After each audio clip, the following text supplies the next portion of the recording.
Y ahora seguimos con la campaña porque lo tenemos acá con nosotros al hombre que denunció, que se animó a salir a denunciar a Javier Milei. Esteban Paulón, ¿qué tal? ¿Qué tal? ¿Cómo ¿Cómo estás, estás? Ezequiel? Varias veces. Varias veces. Ya no sé cuántas veces. Arranqué con Davos, primer denuncia penal por violencia colectiva, incitación al odio. Lamentablemente esa causa no Me había olvidado de caminó eso, ¿eh? mucho, porque bueno, es un tema que en nuestra justicia, en nuestro poder judicial no está muy visto todos esos temas vinculados a la violencia colectiva, a los discursos de odio. Tenés el pin que no se ve Sí, ahora. Ahí está. ahí está, sí. Por el de gay pedofilia. Y después, obviamente, presenté el primer pedido de juicio político a Milei por caso Libra, que está ahí vigente el expediente. Esperemos algún día se destrabe y se pueda, más allá de que avanza la comisión Libra, pero que podamos hacerle el juicio político, que se investigue formalmente con la herramienta que la Constitución prevé para la evaluación de las responsabilidades políticas del presidente. Y ahora hace 2 semanas presenté una denuncia penal por abuso de autoridad e incumplimientos de deberes de funcionario público, que por ahora involucra a Javier Milei, Guillermo Francos y Mario Lugones, que son los 3 firmantes del decreto 681, que desconoce el cumplimiento de una ley votada 2 veces por el Congreso, pero que seguramente pronto se va a ampliar con otros funcionarios a partir del 4 de octubre, cuando esa ley no haya sido reglamentada. Así que es una causa que esperamos que se mueva, la tiene el juez Casanelo, esperemos que esa causa se pueda investigar porque es grave. Todavía no dimensionamos lo grave que es que el presidente y el jefe de gabinete digan no se va a cumplir una ley, que el Congreso opine. Sí. Claro, no, es que no hay, la Constitución ahí termina. Eso cerrar el Congreso, es lo que opinan ellos, ¿no? Sí, lo que quisiera, no demos ideas que se ponen creativos. Pero por lo pronto hay una ley que fue votada, ratificada, y que el gobierno, el ejecutivo, inventa una sexta instancia que no existe en la Constitución, que es que opine el Congreso. El Congreso no tiene más que opinar. Ya votó, el presidente vetó y el Congreso ratificó. Así que a cumplir. ¿Se cumple la democracia en este contexto? Bueno, yo creo que es un gobierno autocrático que va hacia un gobierno autoritario y que si tuviera otro margen de apoyo social, el presidente Milei, si su plan económico hubiese tenido otro resultado, se hubiera animado un poquitito más. Lamentablemente hay un gran problema ese acá en Argentina, que es el Poder Judicial. Una de las cuestiones por las cuales yo también tengo muchas ganas de ir al Senado de la Nación es porque en el Senado en los próximos meses se van a discutir temas muy importantes. Primero, defensor del pueblo de la nación. 16 años sin defensor del pueblo de la nación. Hace tanto que no hay defensor del pueblo que hasta la propia justicia le ha quitado legitimidad a la Defensoría del Pueblo porque no tiene autoridad para, por ejemplo, litigar. Y es muy importante la figura del defensor del pueblo porque en el caso de la ley de discapacidad, por ejemplo, hubiera podido cumplir un rol central, haciendo cumplir la ley, obligando a que el nomenclador se actualizara, obligando a que las prestaciones se brindaran en condiciones. Tenemos 2 jueces de la Corte pendientes. Yo quiero 2 mujeres en la Corte. Y quiero 2 mujeres íntegras, probas, independientes y que tengan la capacidad que requiere ese cargo. ¿Por qué 2 mujeres? No por un cliché. Porque la sociedad argentina está compuesta por varones y mujeres y esas voces hoy no están en la Corte. Y la mayoría son mujeres incluso, más del 50%. Más del 50% de la sociedad, bueno, hoy no tienen representación en la institución. Y aparte, creo que es importante que mi voz esté ahí dando ese debate, porque el último intento de renovar la Corte, en un acuerdo entre la Cámpora y Milei, nos querían meter al hijo y a García Mansilla. Se pudrió el acuerdo después porque, bueno, ya era mucho, pero esas conversaciones existieron. Tenemos un procurador de la Corte sin nombrar. El desacuerdo en aquel momento, ¿te acordás? Sobre Rafecas entre Cristina y Alberto. Perdimos la oportunidad de tener un procurador que era una persona muy respetada en el ambiente judicial, que lamentablemente no pudo llegar a ese cargo, el jefe de los fiscales. Y después hay 1/3 de los cargos en la justicia sin cubrir. De hecho, la denuncia que nosotros hicimos le tocó al juez Casanelo, pero no en su juzgado, sino en el que subroga. Y uno dice, se hace suplente. Exactamente. Con la cantidad de causas que hay, con la demora que tiene la justicia para impartir justicia, con las dificultades que tienen los jueces, con la cantidad de cargos que no están nombrados, imagínate 1/3 del Poder Judicial sin nombramiento. La verdad, insólito y preocupante. en parte esos son motivos interesantes para ir a la Corte, para ir al Senado, obviamente, más allá de que también queremos llevar debates sobre salud, sobre educación, sobre modelo de desarrollo y coparticipación. Pero no es contradictorio, también. no es contradictorio que vos denuncies a Milei en el Poder Judicial cuando estamos hablando de que el Poder Judicial Bueno, son las herramientas que tenemos. No funciona. Lo que Además pasa está lleno de la casta, o sea, la casta es el Poder Judicial. Totalmente. Sí, totalmente. Lo que pasa es que nosotros tenemos que ver cuáles son las instituciones con las que contamos. Yo no renuncio a eso, porque yo creo que son las instituciones que tenemos. En todo caso, no renuncio a denunciarlo a Milei en una justicia que está cuestionada, pero también tomo la decisión de poner el cuerpo e ir a una candidatura para tratar de llegar al Senado y dar esa pelea ahí, con una voz que hoy no está en el Senado, que es la voz de una izquierda democrática, de un socialismo democrático, que hoy no tiene una representación. La última fue la de Pino Solanas, también por la Ciudad de Buenos Aires. Eso también me anima a mí a decir, la Ciudad de Buenos Aires se animó varias veces a poner una voz de la izquierda democrática en el Senado, quizá esta también sea una buena ocasión, a dar unos debates de que esto se mueva, porque la verdad que es desesperante. Y pensemos nosotros, quizá hablando de la superestructura y la gente en su casa, que ve que su hijo o su hija por ahí pierde la vida y no tiene justicia, que ve que hay casos de gatillo fácil y no hay justicia, que ve cómo la exclusión profunda, bueno, hace pocos días tuvimos la conmoción de este triple narcofemicidio que nos conmocionó, pero que desnudó como nunca la desigualdad en que vive parte de la sociedad argentina, y que este gobierno trata de disimular diciéndonos que sacó a 12 millones de personas de la pobreza. ¿Pero por qué no hablamos de los narcos que financian políticos? ¿A vos te financia un narco? No, a mí nadie me ofreció ningún avión ni viajar. De hecho, hacemos una campaña muy austera, con aportes propios, con aportes de familiares. Ahí justo venía para acá hablando con mi tía, que es una jubilada que logró una buena jubilación, para que me dé una mano y nos haga un aporte de campaña legalmente como corresponde. Pero hay narcos que financian políticos. Hay narcos que financian campañas. No a vos, pero otros que están hay narcos que financian la política. Banca, estás sentado Totalmente, en una banca. Tenemos el caso de Esper en este momento, ¿no? Por eso. Y que el otro día salió a tuitear en contra de el crimen organizado en la provincia de Buenos Aires. No, y decía que para los narcos bala o bala. Y yo digo, ¿qué le queda a Fred Machado, no? Que le prestó el avión. Si hubiese habido bala o bala, no se hubiese podido subir al avión de Fred Machado. Claro. Que no solo le prestó el avión a Ezequiel, porque le dio guita. Le dio dinero, le puso una Cherokee blindada, le habilitó reuniones con distintos dirigentes políticos para intentar de conformar su fórmula presidencial y vicepresidencial. Entonces, ese es un debate que tenemos que dar.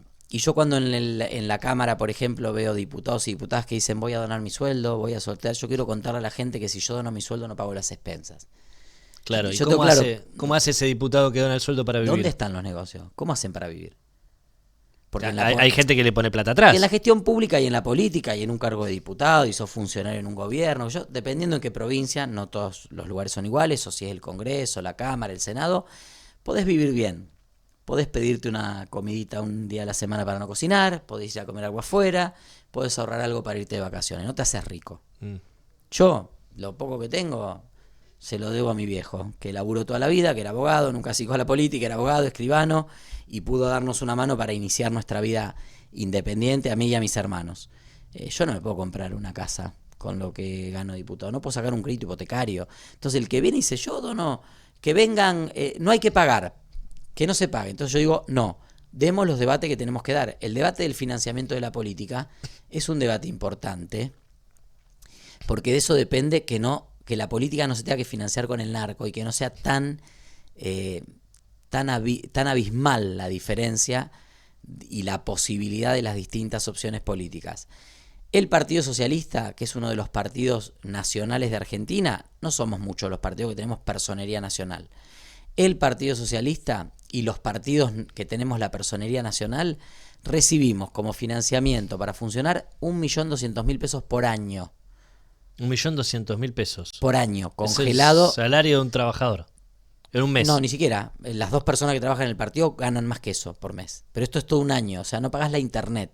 Claro. Por supuesto, los legisladores aportamos, nosotros tenemos muchos legisladores en Santa Fe, aportan los funcionarios. ¿Está hecho el sistema para que vos recibas guita Está hecho ilegal? El sistema para que recibas guita ilegal, exactamente. Y el que no acepta, como nosotros, que no aceptamos ese financiamiento, tenemos que hacer una campaña más modesta, hablar con los familiares. En nuestro caso tenemos la posibilidad de ser parte del gobierno de Santa Fe y los funcionarios poder hacer un aporte, que aportan a la campaña en Santa Fe y aportan a la campaña nacional. Claro. Pero la verdad es que es muy desigual la estructura sobre la que está organizada la política, sobre todo para favorecer este tipo de cuestiones. Entonces vos cuando tenés narcos que crecen como hongos en las bancas de la Cámara de Diputados, bueno, o gente que tiene vínculo narco, gente que tiene denuncia, porque aparte, qué mala suerte, siempre te encontrás de casualidad con uno que al final era un trucho.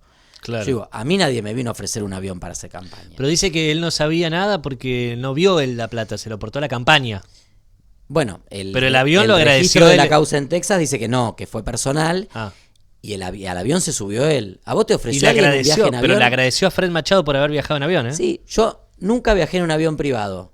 No sé lo que es un avión privado. Se ha viajado, obviamente, en Tampoco avión he tenido la suerte. No, nunca me subí en helicóptero, por ejemplo. Me encantaría. Tampoco he tenido la suerte. Me encantaría porque debe ser una experiencia. No me subí a un yate en mi vida. O sea, nadie me invitó a decir, vení, tomate un daiquiri en mi yate. No existe eso. O existe en una parte de la política. A mí no me pasó. Capaz porque te conocen. Pues saben que no lo aceptarías. Saben que no lo aceptaría totalmente. Entonces creo que también cuando vos de casualidad te encontrás con un narco que te preste el avión, de casualidad el narco te quiere presentar tu libro, de casualidad el narco termina implicado y parece que te pasó $200.000, de casualidad el narco te prestó una Cherokee. Flaco, qué mala suerte que tenés para elegir las amistades. Hay algo ahí que evidentemente sobre lo que tenemos que poner el ojo, porque la verdad es que este proyecto político que venía a regenerar la política, que venía a luchar contra la casta, en la metodología política, en el armado del gobierno agarró toda la casta. Scioli, Franco del peronismo, los Menem, que ya son patrimonio colectivo, y Caputo, Sturzenegger, Patricia Bullrich, la casta macrista. Todo adentro, todo adentro. Con eso obviamente te sale la metodología de la casta. Un gobierno ajustador, que endeuda, que reprime, que no escucha a la sociedad. Y encima, que mete la mano en los recursos de los jubilados, en los recursos de las personas con discapacidad. Digo, desde que asumió Milei, primer caso de corrupción a poquito de andar, sobresueldos en dólares con la cooperación internacional en el ministerio de Petovelo. Porque ahora parece que Petovelo es la nueva Blancanieves de la política, y fue el primer caso de corrupción en su ministerio. Libra, Andis, pañales, oftalmología, Fred Machado. Flaco, qué mala suerte que tenés, ¿eh? Se te cruzan todas las causas de corrupción por delante. Entonces, evidentemente hay una metodología, hay una forma de concebir la política, que pones un fronting, que te convenza de que él no tiene nada que ver, que la hermana era repostera, después nos enteramos que vendía departamentos en Miami, que el padre se quedó con una empresa de transporte, pero ella era repostera. Bueno, en el año 2020 vendió departamentos por $2 millones en Miami, Karina. Se ve que con eso compró bastante harina para hacer las tortas, ¿no? Porque era repostera. Claro, en la pandemia hacía tortas. Bueno, si hacía tortas con los dólares que juntó vendiendo departamentos en Miami, nos toman el pelo. Una parte de la sociedad compró esa versión. Ahora se ve que no es así, y esa misma sociedad es la que hoy le puso un freno en las urnas, y que yo creo que le va a poner un freno en las urnas también en octubre. Bueno, a vos capaz los narcos no se te acercan a ofrecerte cosas porque también en el gobierno de Santa Fe están combatiendo a los narcos, ¿no? Sí, también nosotros obviamente también siempre planteamos que el narco no elige una ciudad o una provincia, no elige Loma de Zamora, Rosario o La Matanza. El narco elige condiciones geográficas, de connivencia policial, de connivencia judicial. Nosotros el presidente le aceptó la renuncia para que cobre la jubilación, porque un pobre juez parece que no, si no se quedaba en una situación de debilidad. Pero el juez Bailaque, por ejemplo, que fue un juez federal, que nosotros venimos denunciando hace muchísimo tiempo, que recién ahora, porque salió públicamente una serie de causas, logramos que renunciara antes de que el Consejo de la Magistratura, lento también, Consejo de la Magistratura lento, presidido por el presidente de la Corte de 3 miembros, que todavía tiene 2 pendientes, lento, se tomaron su tiempo. Fue tan escandaloso que el tipo termina renunciando, y Milei le acepta en menos de 24 horas la renuncia. Un juez que fue partícipe de lavado de activos, fue partícipe de caso de corrupción, fue encubridor de las bandas narcos. Entonces, cuando nosotros pegábamos un grito desesperado porque la justicia federal miraba para otro lado, porque a veces durante algunos periodos hemos tenido problemas también con las fuerzas federales, porque el puerto era tierra de nadie, bueno, la verdad que el delito complejo hay que combatirlo en conjunto. Y por eso cuando vimos ahora hace poquito el caso del triple narcofemicidio, la verdad que uno al menos en el marco de toda la mugre y el ruido que hay, escuchar al gobernador Kicillof, escuchar a la ministra Bullrich y escuchar a las autoridades policiales de la provincia de Buenos Aires, de la ciudad de Buenos Aires, perdón, intentar plantear la complejidad del tema, bandas que son interjurisdiccionales y tratar de evitar la tentación de tirarnos los muertos por la cabeza, me pareció saludable. Parte de la política lo hizo, ¿no? Sí, sí, Eran sí, tres sí, muertas sí. de la 11, era Sí. la bandera del 1114, las pibes eran de Loma de Zamora, o Igi no sé qué, o Espinosa, o Jorge Macri. Creo que las principales autoridades, lo dijo claramente el gobernador Kicillof, Patricia Bullrich estuvo también bien, decir, tema complejo que requiere trabajo conjunto. Si no entendemos eso, es muy difícil. ¿Qué le pasa al gordo Dan con vos? ¿Qué sé yo? No lo conozco. No los conozco a ninguno personalmente. Solo me crucé con Mariano Pérez en un debate en TN. El Mariano Mariano Pérez es el de nenito, sí. Breakpoint. Uno, Sí. me lo crucé en un programa de TN, en un debate a dos voces, que fuera de cámara muy agradable, pero la verdad que no los entiendo. Después lo tuve que ver la segunda vez que lo vi, porque no lo sigo, no me interesa lo que hace su labor. La segunda vez lo tuve que ver hablando de mi cuerpo y de cómo me iban a introducir cosas por distintas partes de mi cuerpo, en carajo. A Mariano Pérez. A ese nivel, claro, obviamente, riéndose después de los ataques. Entonces digo, ¿qué les pasa? No sé qué les pasa. No los conozco, no hice nada. Obviamente, entiendo que yo soy un diputado opositor, que desde el DNU 70 para acá estuve siempre en la oposición, voté coherentemente con mis convicciones, no por ser oficialista opositor de Milei, sino porque Milei construye un país que no tiene nada que ver con mis convicciones y lo que yo creo que tiene que ser la sociedad.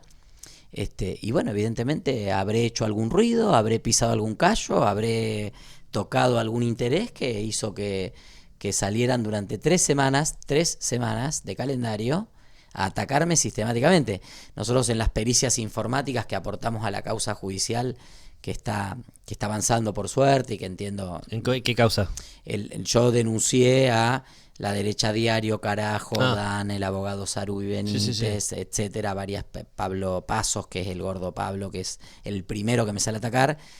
Bueno, esa causa está en tribunales y está avanzando. Se citó a varias organizaciones para que se aporten elementos como Amicus, de cómo impacta la discriminación y la violencia y las amenazas que implican esos posteos en las distintas comunidades, en la prensa para la libertad de expresión. Cipreva participó, en las personas que viven con VIH, Fundación Huésped participó, en el colectivo LGBT, la Federación LGBT participó, también participó el CELS, también participó Amnistía. Está la fiscal Celsa Ramírez analizando los elementos. Entiendo que va a haber medidas próximamente. En la pericia informática que nosotros hicimos, detectamos en un día 18 interacciones coordinadas de Carajo y La Derecha Diario para acusarme de pedofilia.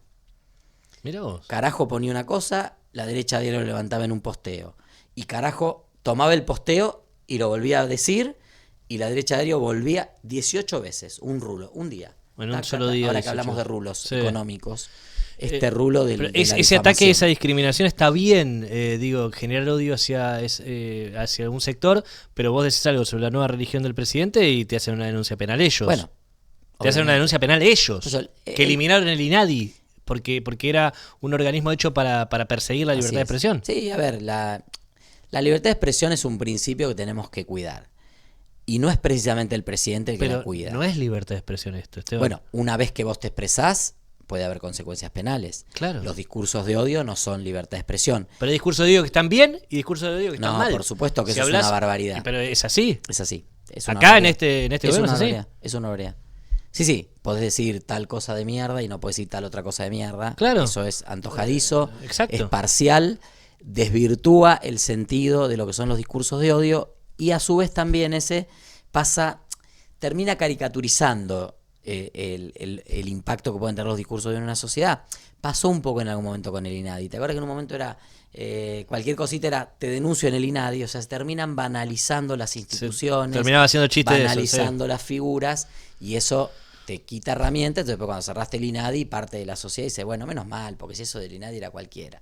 Pero lo que vos decís, obviamente hay una policía del pensamiento que tiene Milei muy activada para ciertos temas, en ciertos aspectos, para ciertos tipos de violencia. Nosotros tenemos que lograr una sociedad donde la convivencia sea un valor superior, supremo, y que efectivamente esa convivencia esté basada en el respeto de todas las personas y en el proyecto de vida de cada uno, como había planteado en su momento y en sus discursos el propio presidente, ¿no? Que lo dice, pero no es muy consecuente en sus acciones.